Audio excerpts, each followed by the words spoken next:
और ये पवित्र कथा श्रावण के इस पवित्र महीने में श्रवण करने का सौभाग्य आपको और हमको मिला है।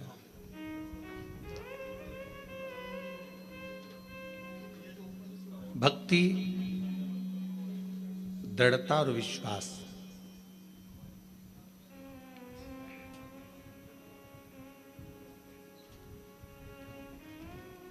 यदि देखना है तो एक बार कोरबा के भक्तों की भी देखिए। इसीलिए शायद कहा जाता है छत्तीसगढ़िया सबले बढ़िया। तो कहीं ना कहीं ये शब्द वास्तव में छत्तीसगढ़ वासियों के लिए बहुत सटीक और एकदम थप्पा लगा के सही बैठता है। हम आते आते शर्मा जी कह रहे थे आशीष को कितना दूर है, चले जा रहे। और बीच में मालूम पड़ा कि एक जगह से आ रहे। हालांकि यहाँ के हम प्रशासन अधिकारियों को भी धन्यवाद देंगे जिन्होंने रेगुलर ध्यान से सूचना लेते रहे कि कहाँ तक पहुँचे। अब आते आते एक जगह ऐसी आई कि वहाँ रास्ता बंद हो गया। कहा कि यहाँ से कोई तालाब टूट गया है तो वहाँ से दूसरे रास्ते से चले तो चलते फिर गांव के अंदर पहुँच गए। अब गांव के अंदर पहुँच गए तो कोई रास्ता ही नहीं मिल रहा था, ना इधर कोई रास्ता ना उधर कोई रास्ता, गाड़ी वापस पीछे लेना थी। इतने में एक बच्चा दौड़ कर गया और उसकी मम्मी से जाकर कहा गाड़ी सियोर वाले महाराज की दिख रही है।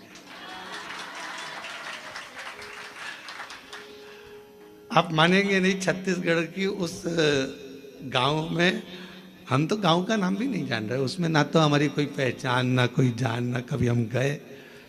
और मालूम पड़ा गांव में अम्मा निकल कर आई, उसने ड्राइवर से कहा कि गाड़ी रोको और हम रुके। फिर उसने मक्का किसी भुट्टा का भजिया बनाकर आराम से खिला पिला कर फिर यहाँ पर।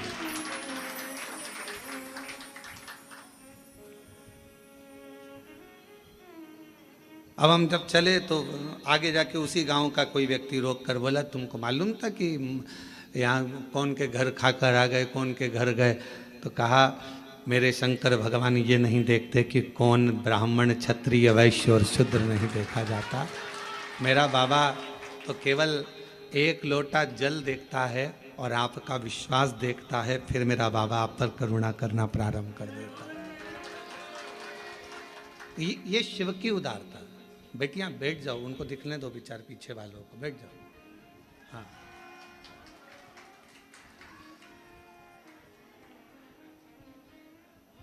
आप लोग एक साइड हो जाए जिससे उनको दिख जाए।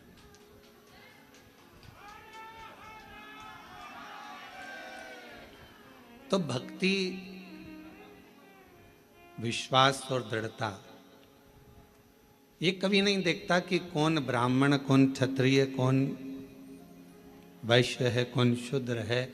वो तो ये देखता है मेरा देव अधिदेव महादेव कि आप कितने भरोसे से, कितने विश्वास से शिव की आराधना कर रहे हो, शिव की उपासना कर रहे हो। और मैंने तेरे ही भरोसे बाबा, तेरे ही भरोसे हवा बिच उड़ती जावांगी बाबा, डोर हथो छड़ी ना मैं कटी जावांगी।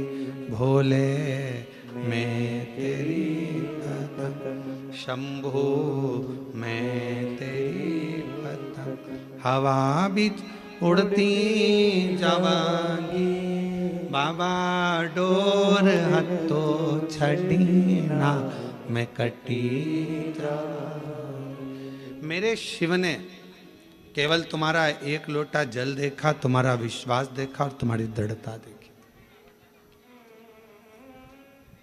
अच्छा, कई लोग कहते हैं महाराज कि हम सुबह सुबह एक लोटा जल लेकर जाते हैं, ताज़ा जल तो हमारे घर में रहता नहीं है, जो जल रखा रहता है उसी को हम भर लेते हैं, उसी को लेकर चल देते हैं। और हो सकता है वो जल घर में बच्चों लोगों ने मटका हंडा झूठा कर दिया हो, या कोई पात्र झूठा लग गया हो, और वो जल हम शिव जी को चढ़ाएंगे तो वो जल कहीं शिव जी हमसे नाराज तो नहीं होंगे। पर मेरी जीजियों, मेरे जीजाओं, बेटियों, बेटाओं, कोरबा नगर के सभी जनमानस और जितने आस्था चैनल पर ऑनलाइन शिव महापुराण की कथा को श्रवण कर रहे हो, एक बात अच्छे से समझ लेना। अगर विश्वास और श्रद्धा के साथ अगर भगवान को कुछ भी दिया जाता है तो भगवान उसको स्वीकार करते हैं।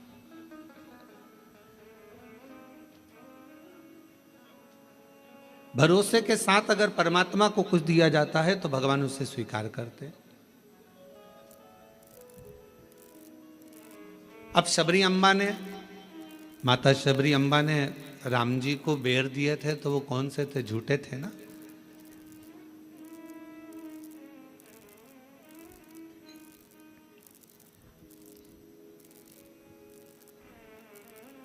और निर्मल मन हो तो रघुवर शबरी के घर भी आते हैं। अगर मेरे भगवान तुम्हारा मन निर्मल है, श्रद्धा पूर्ण है, विश्वास पूर्ण है, तो मेरे राम जैसे शबरी के यहाँ आकर झूठे बेर को पा लेते हैं। शिव महापुराण की कथा कहती है तुम्हारा जल कैसा भी है, अगर तुम विश्वास के साथ और श्रद्धा के साथ दे रहे हो तो मेरा शंकर उसे स्वीकार करता ही है। मेरा शिव उसे स्वीकार करेगा। मेरा भगवान ऐसा नहीं कि उसको स्वीकार नहीं करेगा। मेरा देवाधिदेव महादेव तो उसको स्वीकार कर रहा है। मेरे शंकर भगवान तो उसको स्वीकार कर रहे हैं। और फिर निवेदन करूं,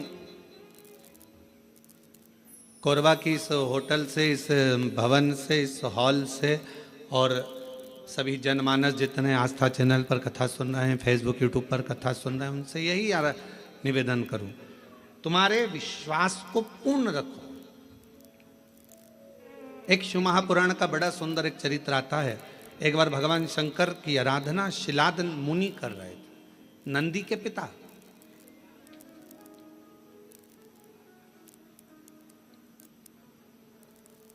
और नंदीश्वर के पिता जो शिलाद मुनि है वो भगवान शिव की आराधना कर रहे हैं।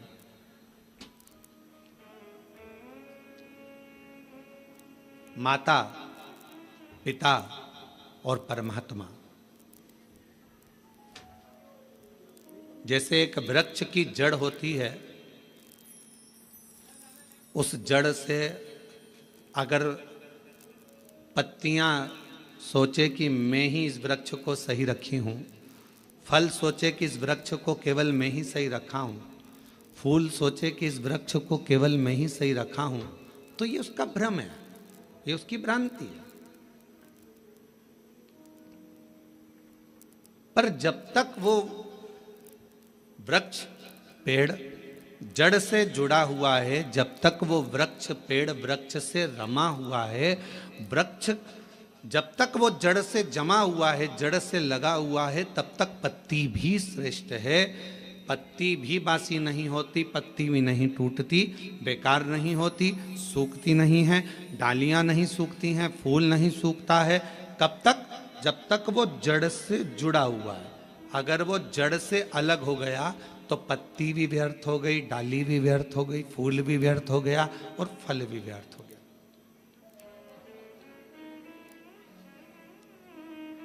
शिव महापुराण की कथा यही कर रही है, भगवान शंकर का चरित्र यही कर रहा है। माता, पिता और परमात्मा, मेरा देवाधिदेव महादेव, ये तीन ऐसे हैं जो हमारे परिवार की जड़ है। बेटा यह ना सोचे कि मम्मी पापा की मुझे ज़रूरत नहीं है, बहू में ये ना सोचे कि हमें सास ससुर की ज़रूरत नहीं है, कोई ना सोचे। अगर आज हम ये सोचेंगे कि हमें सास ससुर की ज़रूरत नहीं है तो तुम्हारी बहू आएगी तो वो भी ये सोचेगी हमें भी सास ससुर की ज़रूरत नहीं है।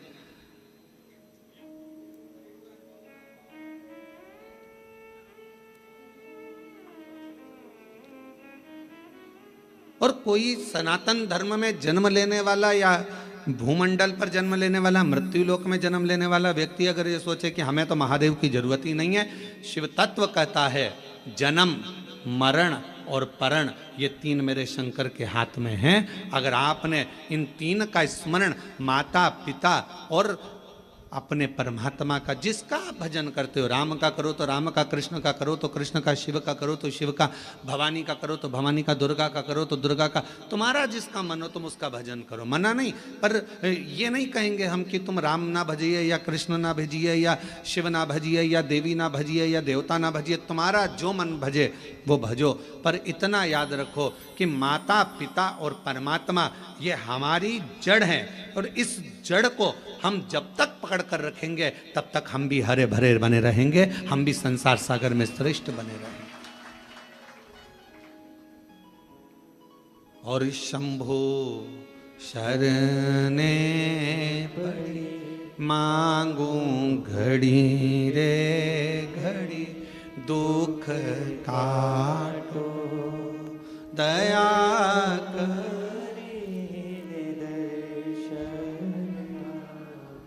साथ में बोला करो, ये मत सोचो कि अपन कम है, बड़े आनंद के साथ बोला करो। शंभु शरणे पड़ी मांगू घड़ी रे घड़ी, दुख काटो दया करी ने दर्शन हो। शंभु शरण पड़ी मांगू घड़ी रे घड़ी, दुख काटो दया करी ने दर्शन। अगर ये तीन माता पिता परमात्मा वो जड़ हैं जिनको पकड़कर हम अपनी जिंदगी को सही जी सकते हैं। एक माता का संग हो, और देखो कहीं ना कहीं देवाधिदेव महादेव की कृपा तुम लोगों पर है तो सरी। ईमानदारी से बोलना, इतना कथा का पंडाल लगा, खूब व्यवस्था भी करी गई, ऐसा नहीं कि समिति ने व्यवस्था नहीं करी, सब महाकाल भक्त मंडल ने पूरी व्यवस्था करी। पर पानी जलवृष्टि बहुत हो गई, जहाँ पार्किंग थी वहाँ भी पानी भरा गया, कथा स्थल के आसपास में भी जल था, तो इसलिए इस कथा को ऑनलाइन करा गया। पर इसके बाद भी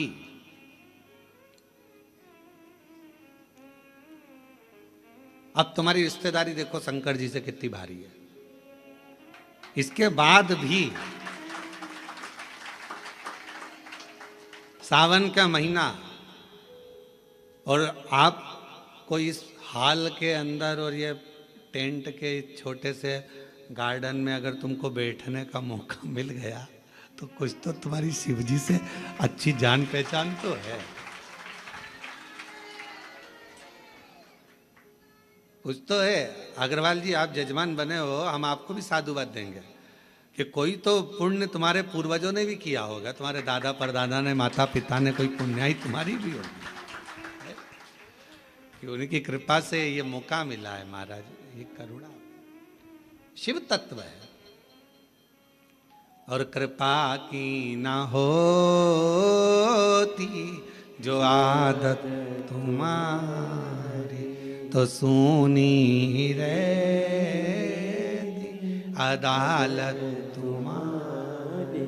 गरीबों के दिल में जो जगह तुम न पाते, तो किस दिल में होती इबादत तुम्हारी, तो किस दिल में होती इबादत तुम्हारी। शिव कथा कर रही है। एक माता, एक पिता और एक परमात्मा, ये तीन जड़ के स्वरूप है हमारे लिए। ये मूल जड़ है जिसके हम लता हैं, जिसके हम टहनियां हैं, जिसके हम फल हैं, जिसकी हम पत्तियां हैं। इससे हमको अलग नहीं होना है। कई लोग कहेंगे आपसे, क्यों शंकर जी के मंदिर जाके क्या करोगे, एक लोटा जल चढ़ाकर क्या करोगे, क्या करोगे कथा में जाकर, क्या करोगे ये भजन कर कर, क्या करोगे ऐसा कर कर। दुनिया के लोग बोलने वाले बोलते लेंगे, आग लगे बस्ती में अपन रहो मस्ती में, क्या किसको रोई है ताना मार, चादर तान के सोई। अपने को क्या करना है उसमें, क्या कोई बोले, अपने को अपनी मस्ती में जीवन जीना।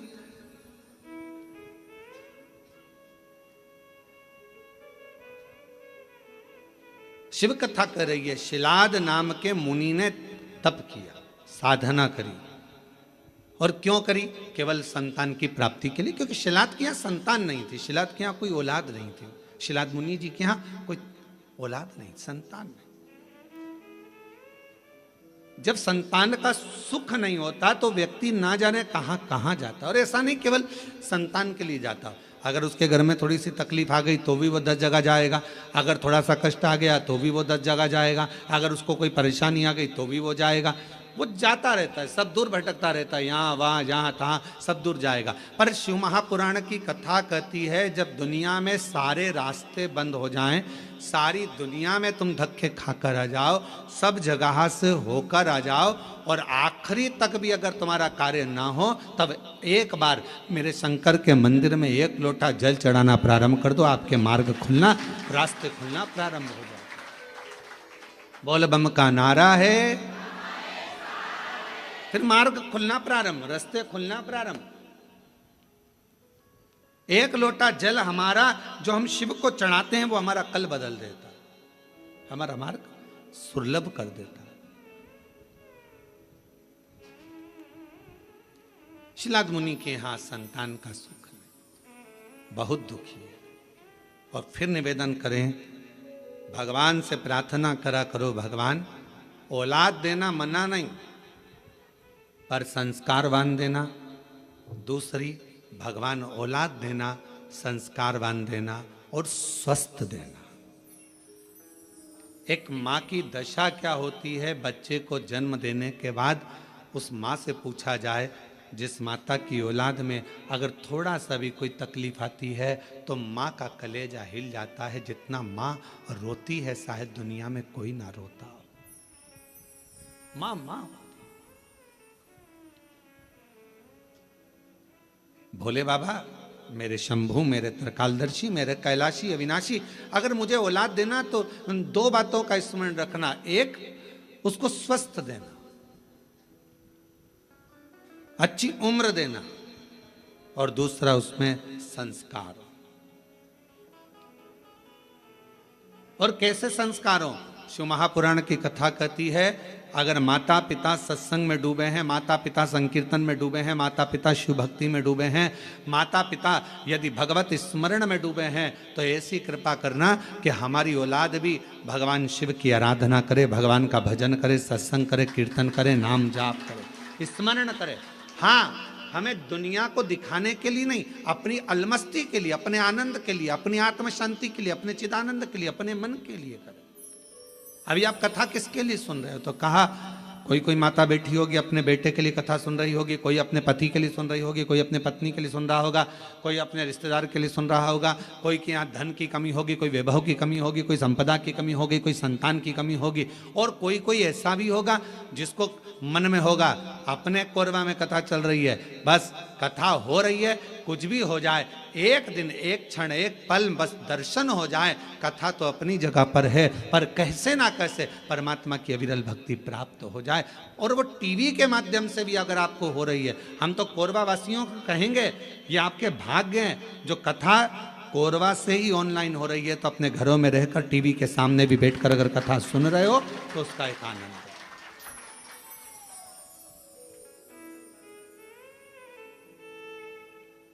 रस तत्व को अगर श्रवण करने का सौभाग्य मिल रहा है तो बाबा को धन्यवाद दीजिए। और कथा के मध्य में सोमवारी भी पड़ रही है सावन की।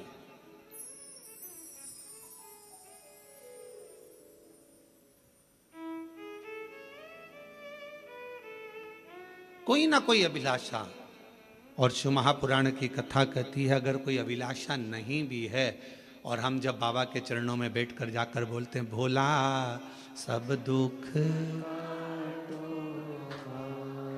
ओ भोला सब दुख काटो। तो शिव महापुराण की कथा कहती है, जब हम भगवान की कथा में जाकर बैठते हैं, भगवान की कथा में पहुंचते हैं और अपने मुख से कहते हैं बाबा सब दुख काटो महारा, अपने सम्मुख में जो दुख आने वाला होता है, तकलीफ आने वाली होती है, कष्ट आने वाला होता है, कोई परेशानी आने वाली होती है, जब हम 5-7 दिन बाबा की कथा को अपने हृदय में बिठा लेते हैं तो धीरे धीरे धीरे धीरे वो परेशानी जो आने वाली होती है वो भी कट जाती है, शिव की उदारता से, शंकर की करुणा से। शिलाद मुनि के जीवन में यह घटा है।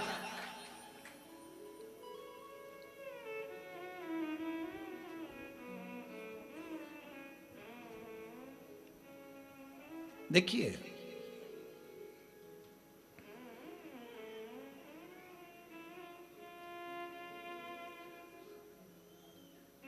शिलाद मुनि,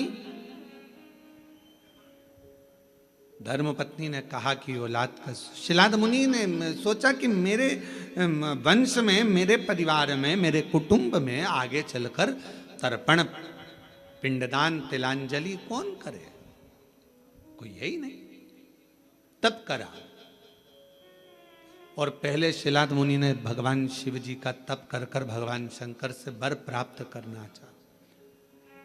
शंकर भगवान को आप बुलाना चाहते हो, वो आएंगे, बिल्कुल सरलता में आएंगे और बड़ी सहजता में आएंगे।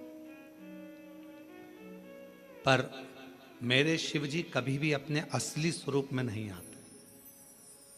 अच्छा एक बात बताओ रे कोरबा की जीजियों, अगर मेरे शंकर भगवान जटा लगाकर, गले में सांप डालकर, चंद्रमा लगाकर, भस्म लगाकर, त्रिपुंड लगाकर, 3 नेत्र रखकर तुम्हारे दरवाजे पर आकर खड़े हो जाएं और तुम्हारी बेल बजाएं, घंटी बजाकर कहें लीला, अरे ओ कमला, अरे ओ राम सिंह दरवाजा खोल, और तुमने दरवाजा खोल कर तुरंत कह दो चल निकलो यहां से, मांगने के लिए हमारे ही घर में रहा है, चलो। और भगवान शंकर कहे मैं भगवान हूं, मैं तुम्हें देने आया हूं, इतने में भी तुम्हें विश्वास नहीं होगा, हाँ ये देगा, रहने दे, चल जाओ यहां से।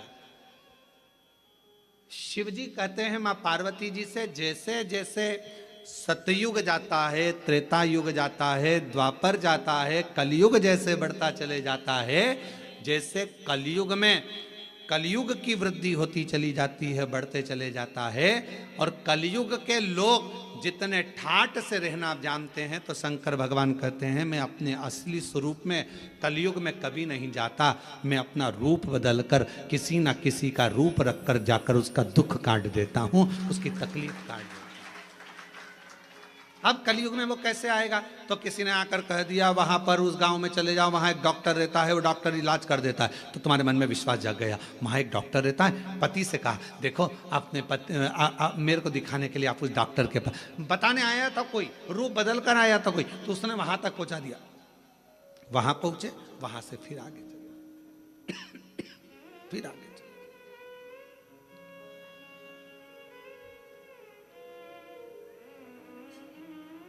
कोई मार्ग बताने वाला,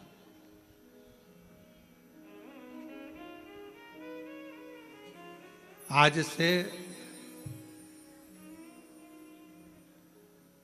शिव महापुराण की कथा आपने जब से सुनना चालू करी है, कोई ने 5 साल, कोई ने 4 साल, कोई ने 8 साल, कोई ने 10 साल, कोई ने 15 साल, जितने साल से आप सुन रहे हो, पहले आप कथा सुनते थे, पर ऐसा नहीं कि नहीं सुनते थे, पर शिव पुराण नहीं सुन पाते थे।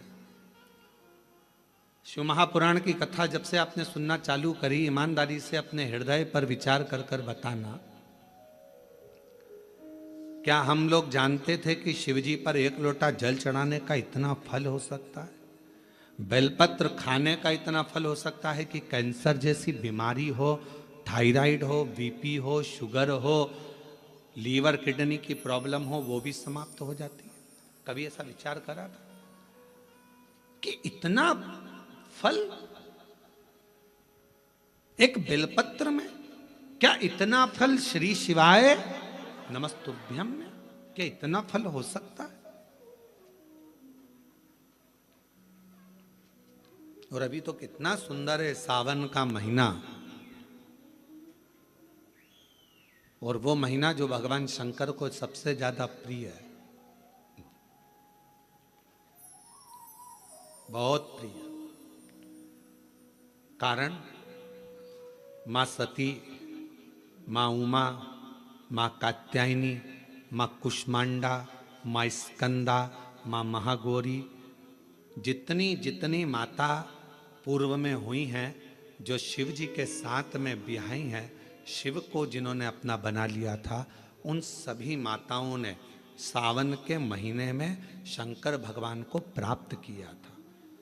और शिव जी ने सावन के महीने में ही उनको अपना बना लिया था। और ये बात भगवान शिव ने स्वयं कही। स्वयं भगवान शंकर स्वयं नंदी से ये बात कहते हैं, नंदी मुझे श्रावण अति प्रिय है। नंदी ने पूछा क्यों, तो कहा इस श्रावण के महीने में मेरी अर्धांगिनियां मुझे भजती थी, उनको मैंने स्वीकार किया था। और यही श्रावण के महीने में चराचर जीव, आप देखिएगा गर्मी के समय में छोटे छोटे जो जीव जंतु सब, जितनी गर्मी पड़ती है सब मर जाते हैं। बोलो मरते कि नहीं मरते? अभी बारिश चालू हो गई, बारिश चालू हो गई तो तुम्हारे घर में ऐसे बारीक बारीक नए नए डिजाइन के कीड़े मिलेंगे, और तुम सब टेंशन में रहती हो उस कीड़े के चक्कर में। वो घुस गया, वो वहां से आ गया, ये छोटा सा, इतनी डिजाइन का, उनकी पीठ का कलर अलग देख लो, उनके पंख का कलर अलग देख लो, उनकी इल्लियों को, छोटी छोटी इल्लियों को अलग से देख लो। केचुआ देख लो, केचुआ की भी वैरायटी अलग है, कोई सफेद केचुआ, कोई काला केचुआ, कोई गुलाबी केचुआ, कोई कत्था, कितनी डिजाइन। 83,99,999 योनिया, और उसमें आखिरी योनि ये 84,00,000वीं मनुष्य की योनि। अभी इतनी योनियां, और तुम्हारे घर में भी आसपास तुम देखना कितने सारी योनियों को देख लोगे, चीटा को, और चीटे की भी एक डिजाइन आ जाती है। सावन में आते आते चीटे में भी पर आ जाते हैं। अब तुमने देखा कि नहीं देखा वो हमको नहीं मालूम है भैया, देखा है तुम लोगों ने? और जितने आस्था चैनल पर सुन रहा है, सावन में चीटे में भी पर आ जाते हैं। मक्खियों की डिजाइन बदल जाती है। जिस मक्खी को एक बार भगाओगे भग जाती थी, सावन में इतनी अड़ीली हो जाती है कि आके मुंह पे बैठेगी, नाक पे उसको भगा के ले जा, भाग भाग भाग। मक्खियां भी इतनी अड़ीली हो जाती है कि वो हटती नहीं है। क्यों? इतनी अकड़ कहां से मक्खी में आ गई, चीटे में पर कहां से आ गए, और इतना ठाट इन कीड़ों में कहां से आ गया कि हर किसी के घर में घुस जाते हैं। तो शिव महापुराण की कथा कहती है, चराचर अचर जीव जंतु पशु पक्षी सबको मालूम है सावन का महीना चल रहा है, हमारे बाबा का महीना चल रहा है जो करुणा करने वाले, ये उनको भी ज्ञान। उसको पशुपति नाथ कहते हैं, उसको भी मालूम है। अब जरा विचार करिए, जिस चीटे में कभी पर नहीं आते वो चीटे में सावन में पर आ जाते हैं। जब चीटे को पर दे सकता है तो सावन में एक लोटा जल चढ़ाने वाले को भी मेरा बाबा उड़ा तो सकता है, आगे बढ़ा तो सकता है, उन्नति की ओर ले जा तो सकता है। वो शिव तत्व है। और तेरी कृपा बिना न हिले एक भी अणु, लेते हैं श्वास तेरी कृपा से तनु तनु। बखान क्या करूं मैं राखों के ढेर का, चपटी भभूत में खजाना कुबेर का। हे गंगधार मुक्ति द्वार ओंकार तू, भोले ओंकार तू, आयो शरण शंभु तार तार तू। भगवान शिव, अब गर्मी आई, गर्मी में पूरे जीव मर गए, गर्मी में सब सूख गया, कीड़े मकोड़े मर गए गर्मी की तपन के कारण। पर सावन का एक महीना जिसमें भगवान सबको फलना फूलना सब कुछ, पत्तियां भी फूलती हैं, फूल भी फूलते हैं, डालियां भी फूलती हैं, पशु पक्षी जानवर जलचर थलचर सब फूलते हैं। श्रावण का शिव को प्रिय है। और क्या कहा मेरे भोले बाबा ने नंदी से, हे नंदी, श्रावण का महीना हो, शिव तत्व की प्राप्ति को करने के लिए अगर कोई संसार का मानव मुझे पुकारता है, भजता है, शिव कथा कहती है। शिव जी कहते हैं नंदी से, उस जीव का कल्याण करने के लिए मैं स्वयं उसके द्वार तक पहुंच जाता हूं और उसका उद्धार कर देता हूं, उद्धार कर देता हूं। पर किसका चित्त लगे? सावन में भी कई लोग ऐसे हैं जिनका चित्त नहीं लग पाएगा, क्योंकि सावन का महीना होता है तो कमाई के स्रोत भी ज़्यादा हो जाते हैं। जीजियों की साड़ियाँ बिकने लगती हैं, फैशन का सामान बिकने लगता है, पर्स मोबाइल बिकने लगता है, सामान बिकने लगता है, क्योंकि उस समय व्यापार भी बढ़ता है। व्यापार इसलिए बढ़ता है क्योंकि भगवान भी चाहता है कि तेरा मन मुझसे हट जाए, व्यापार में लग जाए। क्योंकि भगवान को मालूम, हमने पहले भी कथा में कहा है, बच्चे को माँ गोदी में तभी तक रखती है जब बच्चा खिलौने से नहीं खेलता। खिलौने से खेलने लगेगा, माँ नीचे उतार देगी। उसी तरह भगवान तुमको अपने पास जब तक बुलाता है, जब तक तुम्हें अपना बना कर रखता है, और भगवान देख लेता है कि अब धीरे धीरे मेरे को इसको धन देना है, वैभव देना है, ये खिलौने से खेलना चालू करेगा, गाड़ी लाएगा, घोड़ा लाएगा, मकान बनाएगा, फर्नीचर बनाएगा, उसमें लग जाएगा तो मेरे मंदिर आना छोड़ देगा। और मंदिर आना छोड़ दिया तो एक दिन मुझे धीरे धीरे, मैंने एक बार इसकी यहाँ वो पहले की माताएं, पुरानी माताएं क्या करती थी, मिर्ची बारिश के पहले भर के रख लेती थी,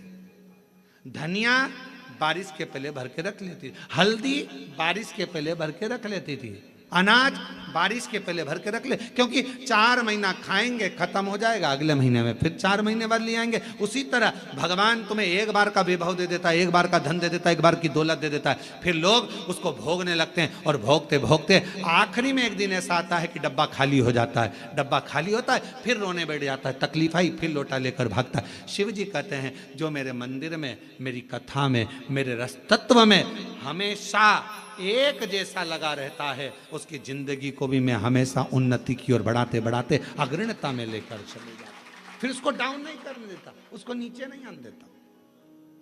जैसे श्रावण महीने में चढ़ाए गए कनेर के फूल, दुर्वा,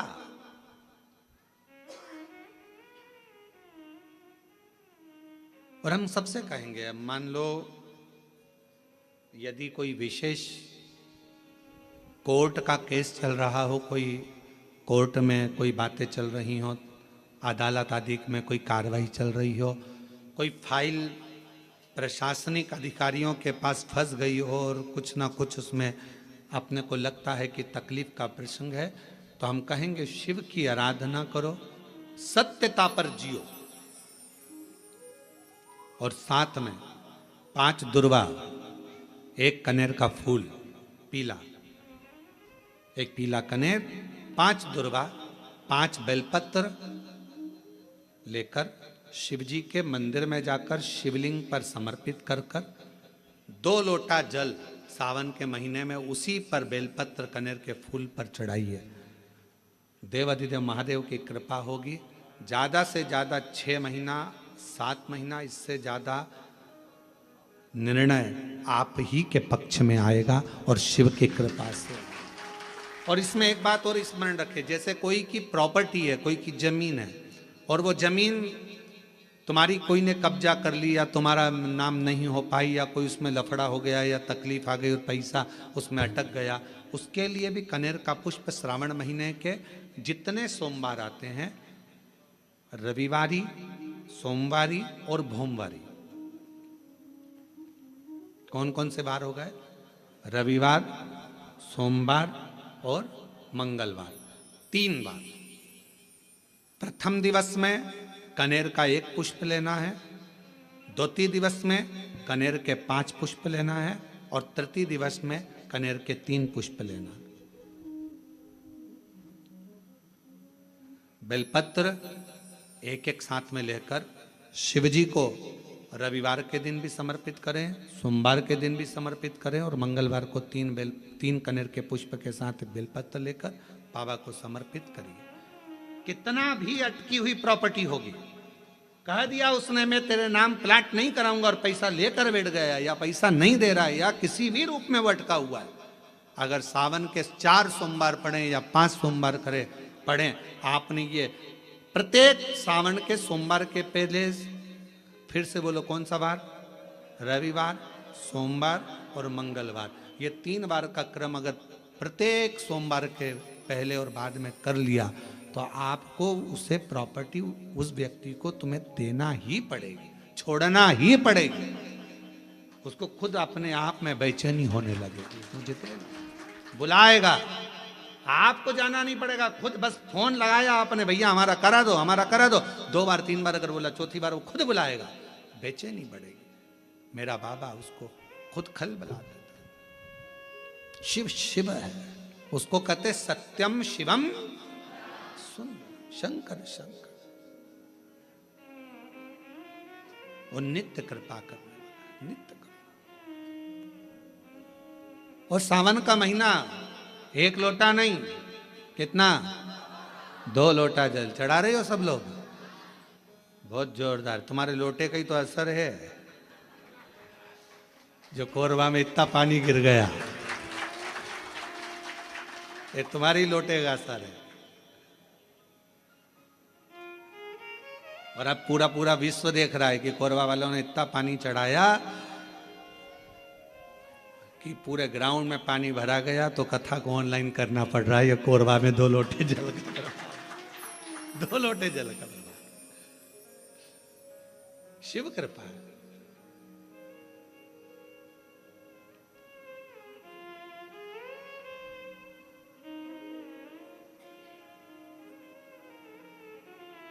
पर जितने लोग कोरबा में जो कथा सुन रहे होंगे ना टीवी पे ऑनलाइन, वो सब सिर पे पल्लू ले लेके आपस में बात तो कर रही होंगी, कौन कौन बैठा है, कौन कौन बैठा है, सबके चिंतन में फंसा।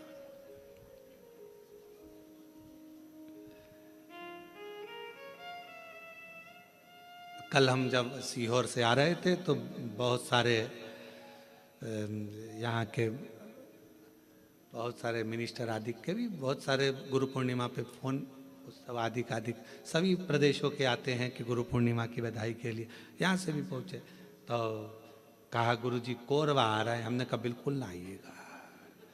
हमने कहा इतना, एक तो हॉल छोटा, ऑनलाइन कथा, और मालूम पड़े और तुम ही आ जाओ तो मालूम पड़े व्यवस्था और गड़बड़ा जाए। कहा भजन करो, प्रणाम, शिव तत्व को धारण करो जितना कर सक, और तेरी कृपा का क्या है भरोसा, कब किस पर हो जाए, जरा से हम पर कर दो, जरा से हम पर कर दो, तेरी कृपा का क्या है भरोसा, कब किस पर हो जाए, जरा से हम पर कर दो, जरा से हम पर कर दो, जिस पर भी हो गई तेरी कृपा करुणा, वो भव पार हुआ, भव पार हुआ, जिस पर भी हो गई तेरी कृपा करुणा, वो भव पार हुआ, भव पार हुआ। पापी हो चाहे जितना, उसका भी बाबा उद्धार हुआ, उद्धार हुआ। पापी हो चाहे जितना, उसका भी बाबा उद्धार हुआ, उद्धार हुआ। गिद्ध अजामिल कड़िका जैसे तेरे मन को भाव, जरा सी हम पर कर दो, ओ जरा सी हम पर कर दो, तेरी कृपा का क्या है भरोसा, कब किस पर हो जाए, तो शिव पुराण कह रही है, शिलाद मुनि ने तप करा, तप कर कर भगवान शिव को पाना चाहा, पर शंकर भगवान अपने असली स्वरूप में नहीं गए, रूप बदल कर गए। और परीक्षा लेने के लिए मेरा शंकर आता है। परीक्षा शिवजी बहुत लेते हैं, बहुत। शर्मा जी ध्यान रखना, शिवजी परीक्षा बहुत लेते हैं। और इतनी परीक्षा लेते हैं कि व्यक्ति को अंदर से झंझोड़ देते हैं, अंदर से।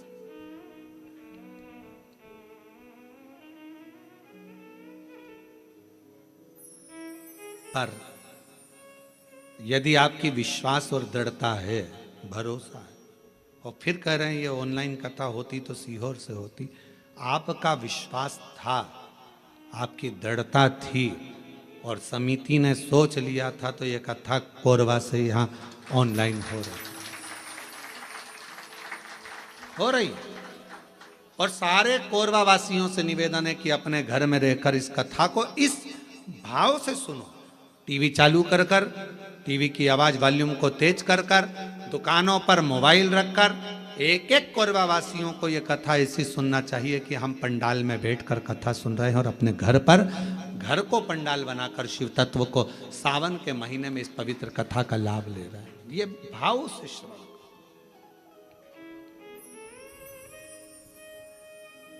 हृदय से।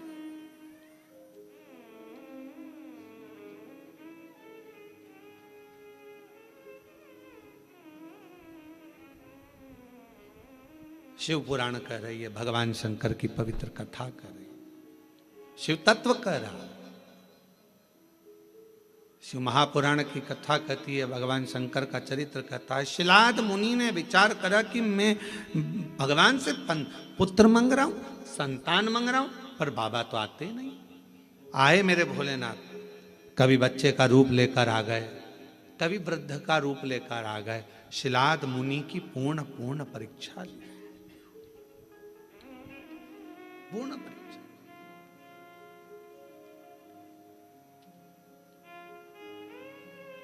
आखिरी में मेरे भगवान ओघड़दानी शिव जी आए और शंकर भगवान आकर खड़े हुए हैं। सुंदर बागंबर, मस्तक पर चंदा, त्रिपुंड त्रिनेत्र त्रिशूल धारी मेरे भगवान शिव सामने थे। मांगो, क्या चाहिए तुमको? अब शिलाद मुनि ने पहले तो ये नहीं कहा कि मुझे औलाद चाहिए। शिलाद मुनि ने सबसे पहली बात कही कि ये बताओ,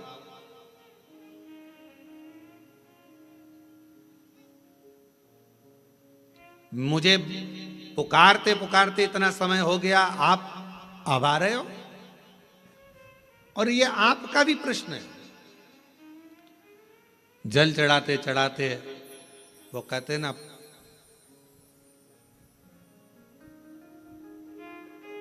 तुम्हें पुकारते पूरी रात हो गई,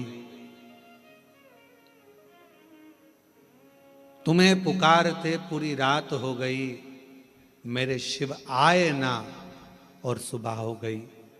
मैं कितना पुकारती रही। आप में से कई लोग ऐसे होंगे जो भगवान शिव के मंदिर में जल चढ़ाते हैं, पशुपति व्रत करते हैं, सोमवार का व्रत करते हैं, प्रदोष करते हैं, शिवरात्रि करते हैं, पार्थिव लिंग का निर्माण भी करते हैं, आराधना भी करते हैं, उसके बाद भी भगवान शंकर नहीं सुन रहा, तो उसके लिए ये उत्तर मेरे भगवान शंकर शिलाद मुनि के सम्मुख में प्रश्न का उत्तर दे रहे। आपने इतना समय लगा दिया, इतना समय।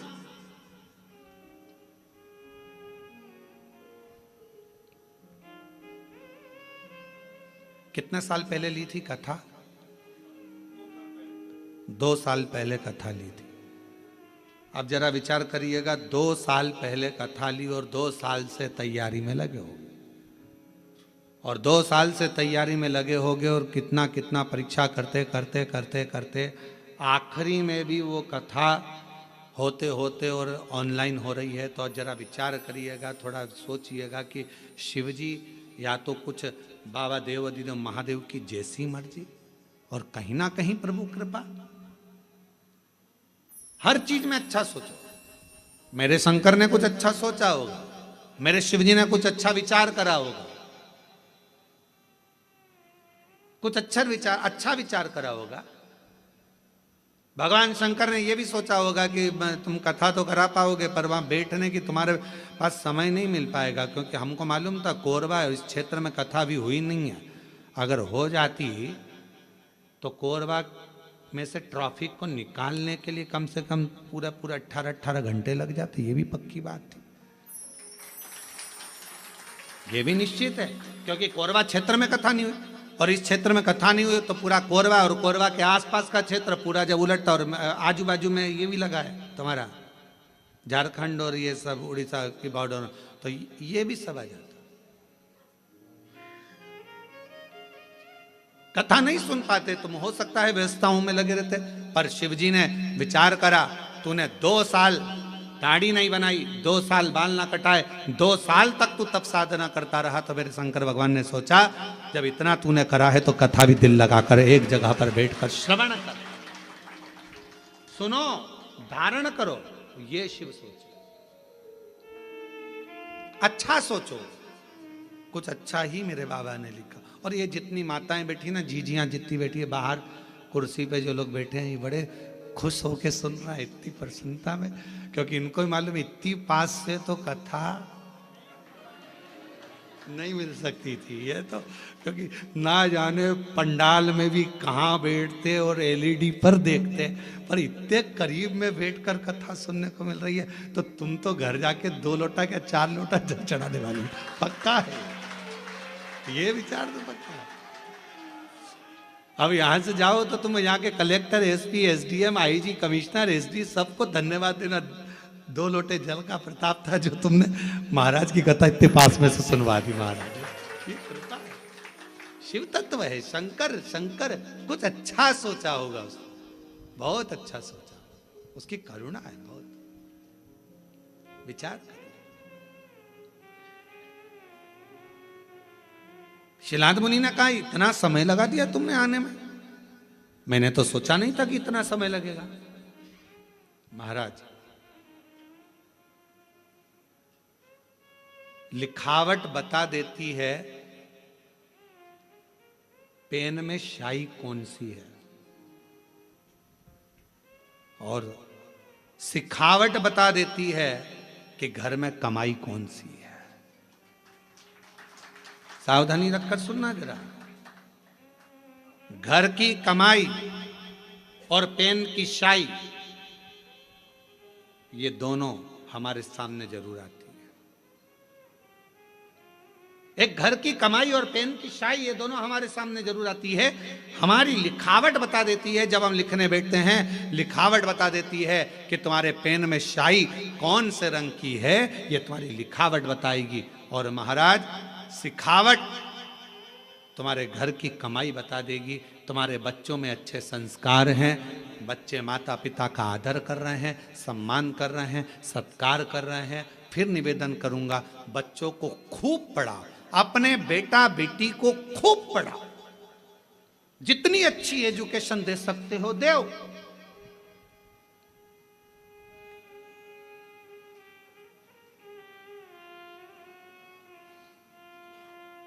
खूब पढ़ाओ, पर बच्चों को पढ़ाने के साथ में संस्कारों में भी ढालो।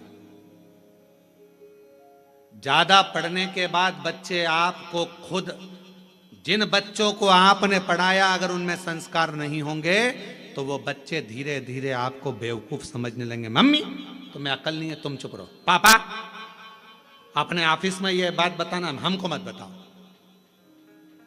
हमने कई लोगों को देखा है, बड़े बड़े पद अधिकारियों को देखा है, जिनकी सत्ता पूरे ऑफिस में चलती है पर घर में औलाद से हार जाते हैं, घर में औलाद से हार जाते हैं।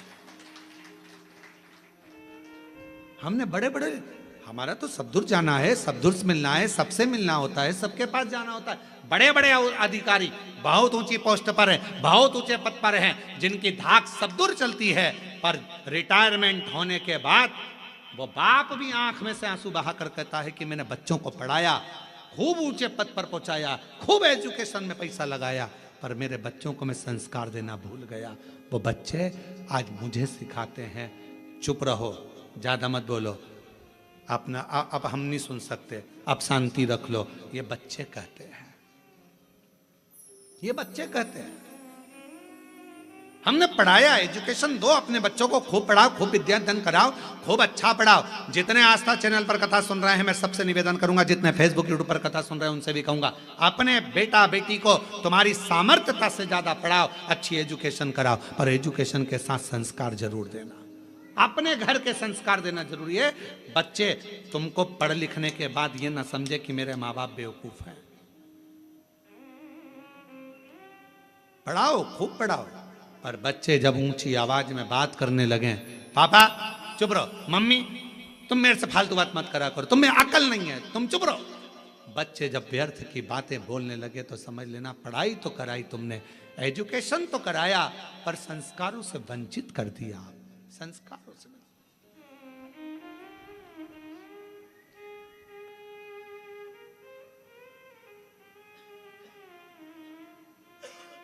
इसीलिए ये व्यासपीठ हमेशा कहती आई है और आज फिर कहती है, अपने बच्चों की पढ़ाई में तुम जो खर्च कर रहे हो, ऐसा ही खर्चा एक अपने आस पास मोहल्ले में, कॉलोनी में, सोसाइटी में, समाज में, अपने रिश्तेदारों में, नातेदारों में, या अपने आसपास में कोई भी समाज का व्यक्ति हो और उसके बच्चे को अगर पढ़ने का शौक हो, विद्या अध्ययन का शौक हो, वो पढ़ना चाहता हो, तो निवेदन है उसकी एजुकेशन का खर्चा आप उठाओ।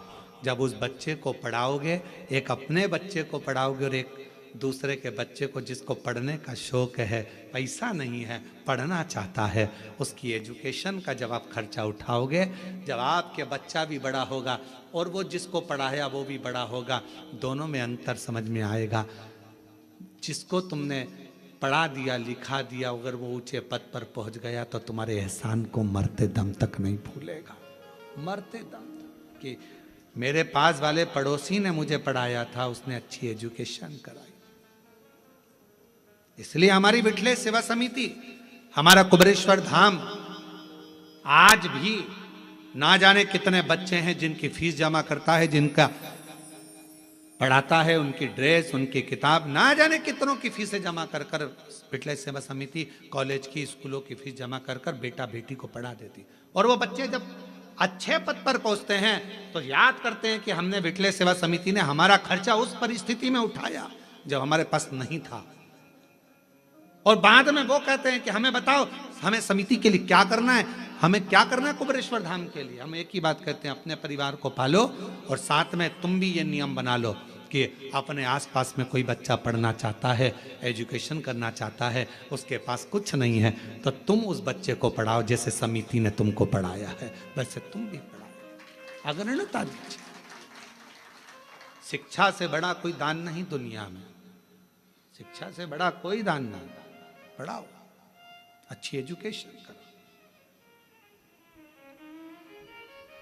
पर एक विश्वास के साथ, एक भरोसे के साथ।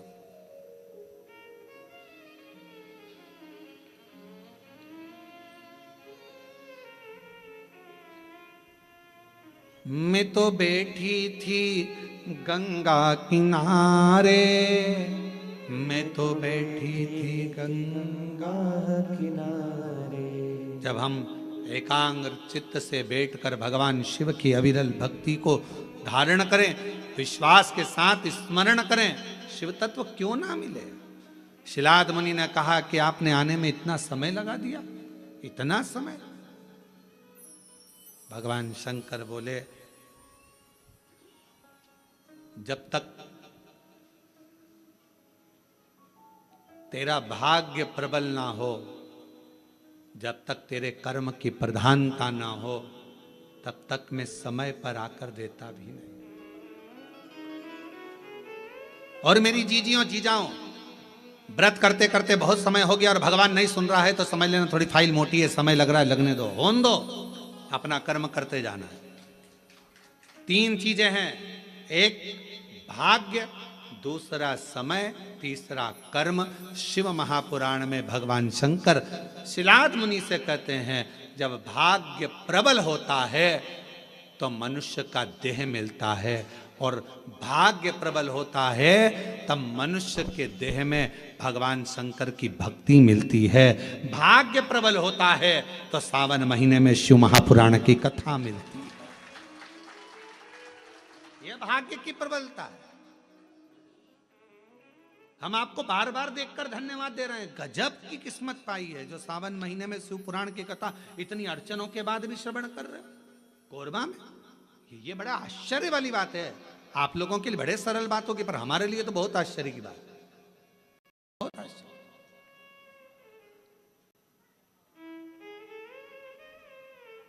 शिव तत्व भाग्य की बात होती है तो मानव की देह मिलती है, सौभाग्य की बात होती है मानव की देह में भगवान शंकर की भक्ति मिलती है, और हजारों लाख गुना सौभाग्य प्रबल होता है। कोई अपने पूर्वजों का, माता पिता की पुण्याई होती है, तब जाकर हम शिव महापुराण की कथा श्रावण के महीने में बैठकर श्रवण कर पाते हैं। यह पुण्याई की बात,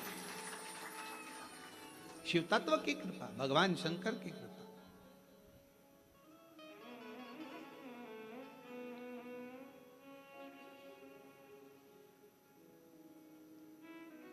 और हरिओम में ओम समाया है, मेरा भोला नगर में आया है।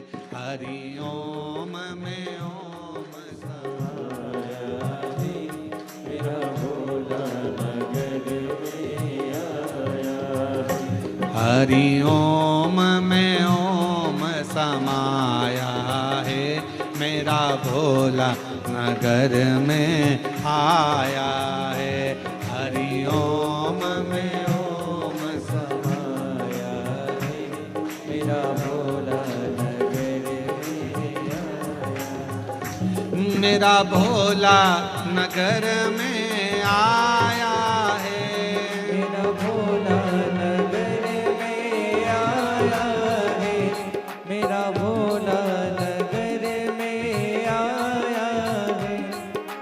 भोला नगर में आया है। हरिओम में ओम समाया है, मेरा भोला नगर में आया। हरिओम में ओम समाया है, मेरा भोला नगर में आया। मेरा भोला नगर में आया है, मेरा भोला नगर में आया है।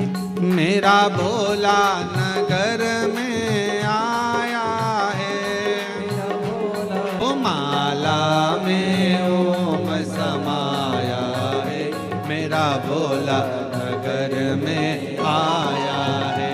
माला में ओम समाया है, मेरा भोला हरिओम में ओम समाया है, मेरा भोला नगर में आया है। हरिओम में ओम समाया है, मेरा भोला नगर में आया है।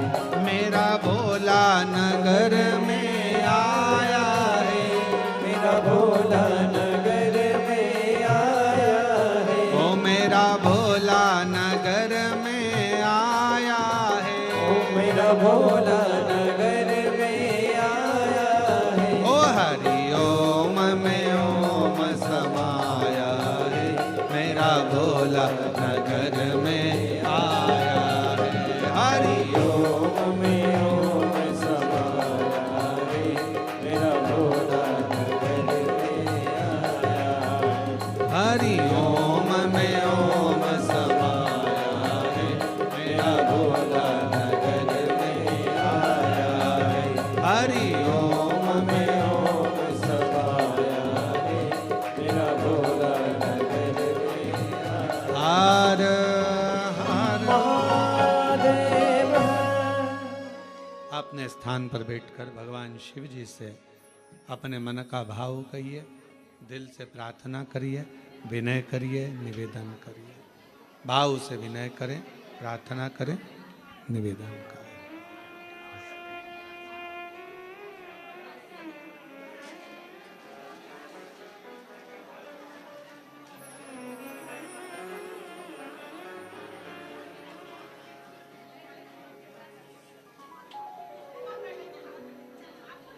भाव से बाबा को विनय करेंगे। सभी लोग साथ में बोलेंगे। विनती करें। श्रावण के महीने की कथा है। हृदय से बाबा को अपने मन का भाव कहिए, प्रार्थना करिए।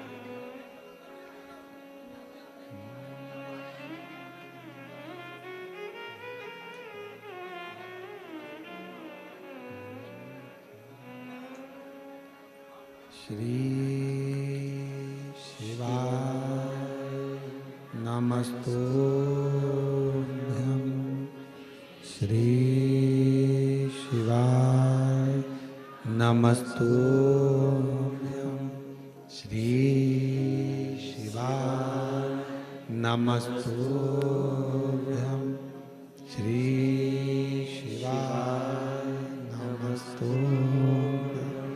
श्री शिवाय नमस्तुभ्यं। भोला सब दुख काटो, ओ भोला सब दुख काटो। शिव शंकर जपो तेरी माला, भोले बाबा जपो तेरी माला।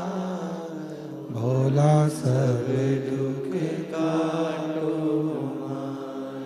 ओ भोला सब दुख काटो। वेश है मंगलकारी, वेश है मंगलकारी। शमशान वासी हमारा, शमशान वासी हमारा। ओ भोला सब दुख काटो, ओ भोला सब दुख काटो।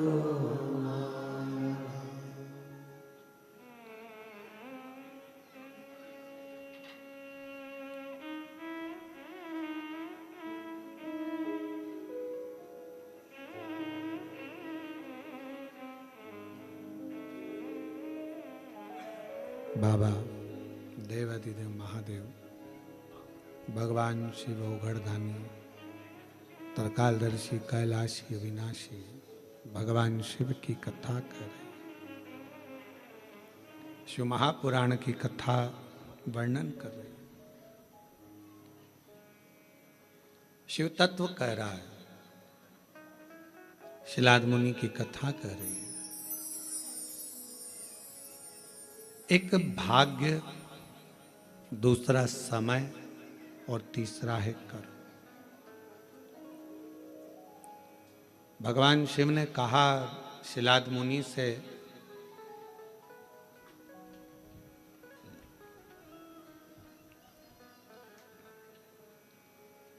हो सकता है कि तुम्हें कुछ प्राप्त करने में समय ज्यादा लगा हो, पर यह निश्चित है समय ज्यादा लगने पर भी यदि कुछ अच्छा मिल रहा है तो शिव की कृपा से वो अटल रहने वाला, हमेशा रहने वाला मिल रहा है।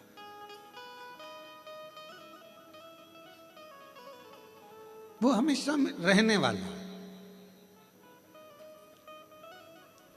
थोड़ा मेहनत करने के बाद अगर कोई चीज मिलती है ना, तो वो थोड़ा टिकती है, रहती है। एकदम किसी को कोई चीज मिल जाती है तो वो उसका सम्मान करना भूल जाता है। धन था, एकदम मिल गया, बहुत संपदा मिल गई, शोहरत मिल गई, सत्ता मिल गई, वैभव मिल गया, तो वो इतना टिकेगा नहीं। एकदम जो मिला है वो ज्यादा टिकता नहीं। सीढ़ी दर सीढ़ी चढ़कर जो मिलता है, थोड़ा थोड़ा चढ़ते जाओ, आगे बढ़ते जाओ। अच्छा ईमानदारी से बोलो, एक पांव यहाँ रखोगे, एक पांव 4 सीढ़ी ऊपर रखोगे, तो कहीं ना कहीं तो धक्का खाकर नीचे गिरोगे। थोड़ा संभल कर चलो, धीरे धीरे चलो। अगर वैष्णो देवी का दर्शन करने गए हो, डोंगरगढ़ वाली माता का दर्शन करने गए हो, विंध्याचल दर्शन करने के लिए गए हो, या अपने यहाँ कोरबा में भी कोई आसपास में देवी धाम शिव धाम कोई ऊंचाई पर होगा, एक रास्ता जाता है घूमकर फिरकर, थोड़ा दूरी से आराम से चढ़ना है, और एक रास्ता जाता है सीढ़ी सीढ़ी सीढ़ी सीढ़ी, और एक व्यक्ति वो होता है जो पहाड़ पकड़ा, यह पकड़ा, वो पकड़ा और चढ़कर फिर आगे बढ़ा। तो कौन सा रास्ता ठीक है? थोड़ा दूरी का, धीरे से आराम से चढ़कर पहुंचोगे आगे, बढ़ोगे तो जरूर थोड़ा समय जरूर लगेगा, परंतु आप अपनी मंजिल तक पहुंचोगे और थोड़ा ठहरोगे। शिलाद मुनि से भगवान शिव ने कहा, शिलाद तुम को देने के लिए मैं आने में समय लग गया, उस समय का इंतजार करो। पर क्यों समय लगा? क्योंकि तुमने अभी तक जो करा था उसमें मेरी तप साधना में कोई कमी रह गई होगी, कोई कर्म ऐसा नहीं कर पाए जिसके बल पर मैं आ नहीं पाया। अगर भरोसा पक्का होता है तो शिव मिलता। एक पत्र आया अभी, दान नहीं कर पाता, बड़ा कठिन है उससे धर्म निकलना, हाथ से छूट पाना, क्योंकि उसको मालूम मैंने कैसे कमाया, मैंने पैसा इकट्ठा कैसे करा। पर पत्नी को मालूम है अगर ये नहीं करूंगी तो हो सकता है कि मैं तो इस धन का भोग कर लूंगी, पर मेरे पति को तो जवाब देना पड़ेगा ना, इसलिए उसका नाम धर्म पत्नी है। पति की कमाई में से थोड़ा सा निकाल कर धर्म में लगा देती है, पति को भी बैकुंठ तक लेकर जाती है। वो धर्म पत्नी, वो धर्म पत्नी का पथ निश्चित करती है।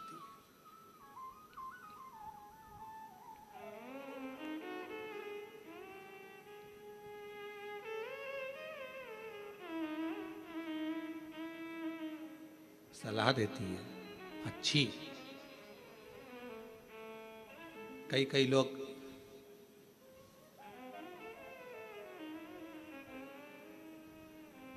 एक बहन जी अभी सीओर आई थी, वो कह रही थी, गुरु जी मेरे पति देव नहीं।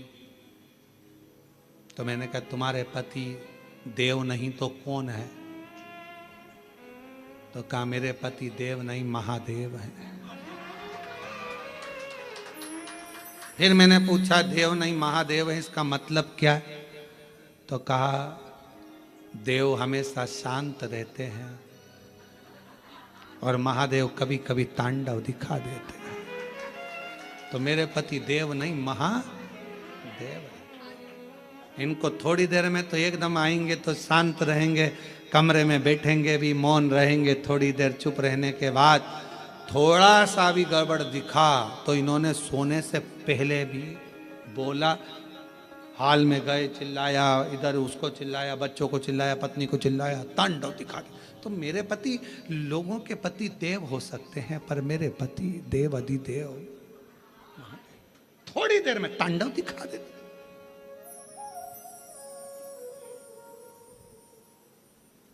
फिर पति पास में खड़ा था, उसने हाथ जोड़कर कहा, गुरुजी मेरी पत्नी पत्नी नहीं है, मेरी पत्नी धर्म पत्नी है। मैंने पूछा क्यों? मैं कभी सीहोर नहीं आता, पर ये मुझे पकड़कर सीहोर तक लेकर आ गई, ये धर्म पत्नी। तो हुआ तो सत्कर्म हो गया, और कर्म अच्छा करा तो तुम्हारा जो बेकार समय चल रहा था वो भी पलट गया। कब पलटता है बेकार समय? जब हमारा कर्म अच्छा हो। श्रेष्ठ कर्म करो, अपने कर्म को श्रेष्ठ करने का प्रयास करो।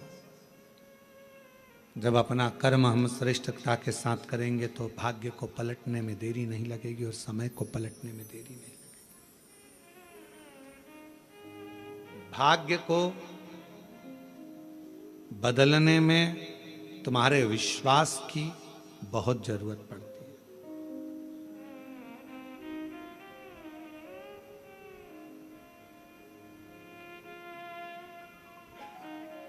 5 चीजें प्रारब्ध से प्राप्त होती है।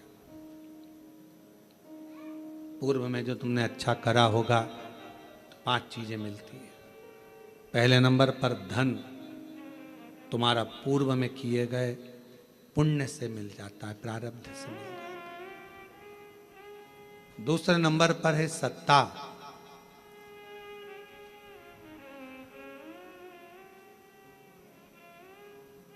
कोई सरकारी नौकरी मिली है, कोई अच्छी नौकरी मिली है, कोई अच्छी जगह पर आप अधिकारी बनकर कोई अच्छी जगह पर पद पर अगर आप बैठे हो, सत्ता में बैठे हो, तो ये पूर्व के प्रारब्ध से मिला है।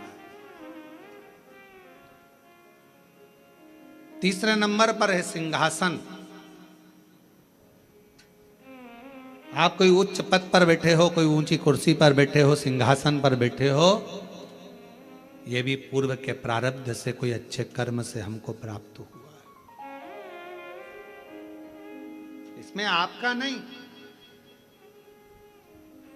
धन मिला पूर्व के फल अनुसार, सत्ता मिली पूर्व के फल अनुसार, सिंहासन मिला पूर्व के फल अनुसार, चौथी चीज कही मकान, दुकान और प्रॉपर्टी, जमीन, ये भी आपके प्रारब्ध से, पूर्व के कर्म के अनुसार मिलती है।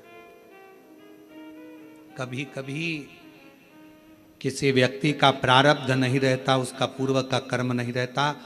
पिताजी के पास में करोड़ों, 5 एकड़ जमीन वहां, 10 एकड़ जमीन वहां, 15 एकड़ जमीन वहां, 25 एकड़ जमीन वहां, बड़ा बड़ा बंगला, बड़ी बड़ी प्रॉपर्टी, और बच्चे का प्रारब्ध नहीं है, किस्मत नहीं है, तो वो बड़ा होते होते उसकी पूरी प्रॉपर्टी बर्बाद हो जाती है। मकान, दुकान, बंगला सब समाप्त हो जाता है। और ये आप अपने आसपास के मोहल्ले में, क्षेत्र में, कॉलोनी में, रिश्तेदारों में, नातोदारों में देख सकते हो। अगर प्रारब्ध में नहीं है तो वो बर्बाद हो जाएगा, मिलेगा ही नहीं। बाप ने भले जोड़ी हो, पिता ने भले जोड़ी हो, और अगर तुम्हारे प्रारब्ध में है, तुम्हारे किस्मत में है, तुम्हारे पूर्व के कर्म तुमने करा है, तो 1 प्लाट नहीं, 2 प्लाट नहीं, मकान नहीं, दुकान नहीं, सब कुछ बढ़ता चले जाएगा। भरे तुम्हारे पास में धन है कि नहीं है, पर धीरे धीरे संपदा, प्रॉपर्टी, दुकान, मकान, ये सब बढ़ेगा। ये प्रारब्ध से।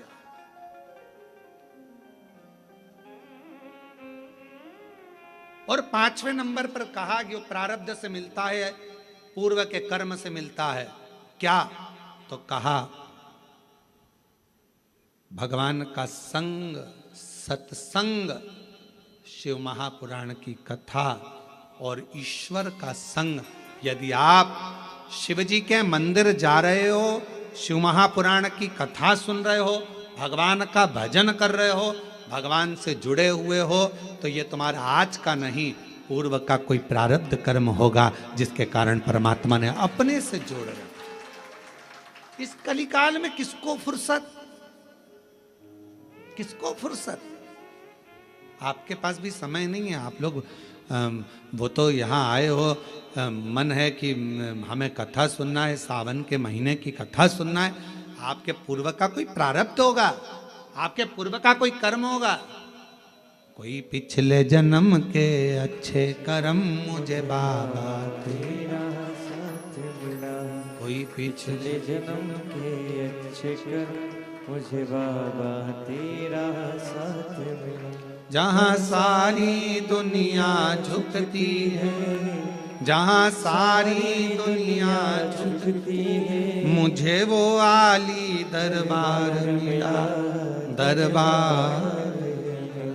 कोई पिछले जन्म के अच्छे कर्म मुझे बाबा तेरा साथ मिला। कोई पूर्व का कर्म होगा, अच्छा होगा, कोई पूर्व में कोई प्रारब्ध तुम्हारा अच्छा होगा, इसलिए भगवान के सत्संग से, कथा से, स्मरण से तुम जुड़े हुए। 5 चीजें प्रारब्ध से मिलती हैं, पूर्व कर्म से मिलती है। बोलते जाओ। पहले नंबर पर धन, दूसरे नंबर पर सत्ता, तीसरे नंबर पर सिंहासन, चौथे नंबर पर दुकान, मकान, प्रॉपर्टी, और 5वें नंबर पर ईश्वर का संग, सत्संग। ये पूर्व का होगा तो मिलेगा, पूर्व का नहीं है तो तुम 50 बार विचार कर लो तो भी तुम सत्संग तक, कथा तक, भगवान तक नहीं पहुंच सकते।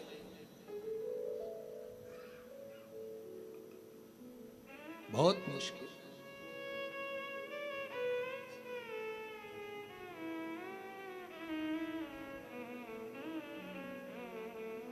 तुम्हारे घर पर सावन के महीने में टीवियां चल रही हैं, नाटक देख रहे थे, सीरियल देख रहे थे, फिल्म देख रहे थे, कोई पूर्व का प्रारब्ध तुम्हारा प्रकट हुआ, पूर्व का कोई कर्म तुम्हारा प्रबल हुआ, सामने मिल गई है। टीवी चालू करते से आस्था चैनल चल गया और शिव महापुराण की कथा 1 बजे से 4 बजे तक ऑनलाइन कोरबा से सुनने का मौका मिल गया। ये पूर्व का प्रारब्ध था। भगवान ने कहा कि कहाँ जा रहा है, कहाँ जाएगा, भटक जाएगा, चल इधर। अजामिल की कथा सुनी है भागवत जी में।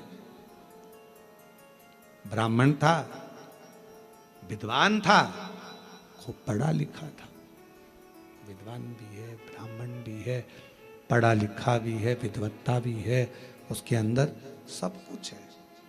भगवान का भजन भी करता था बाल्यावस्था में।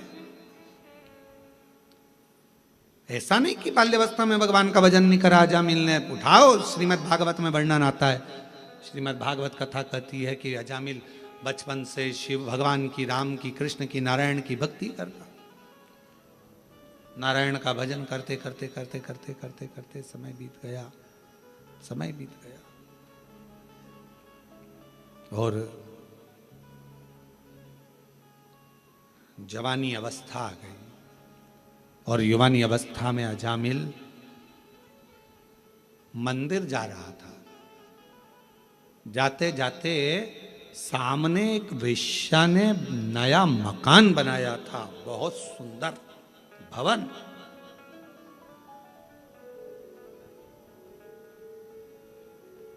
ध्यान गया।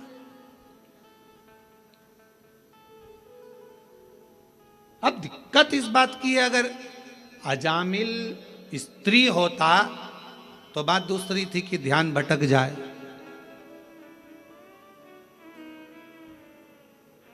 एक बहुत शातिर चोर था, बहुत शातिर, उसको पकड़ना बहुत कठिन था, बहुत कठिन।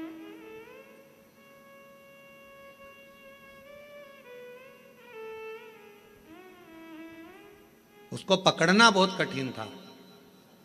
पर एक पुलिस वाले ने कहा कि मैं चोर को पकड़ सकता हूं।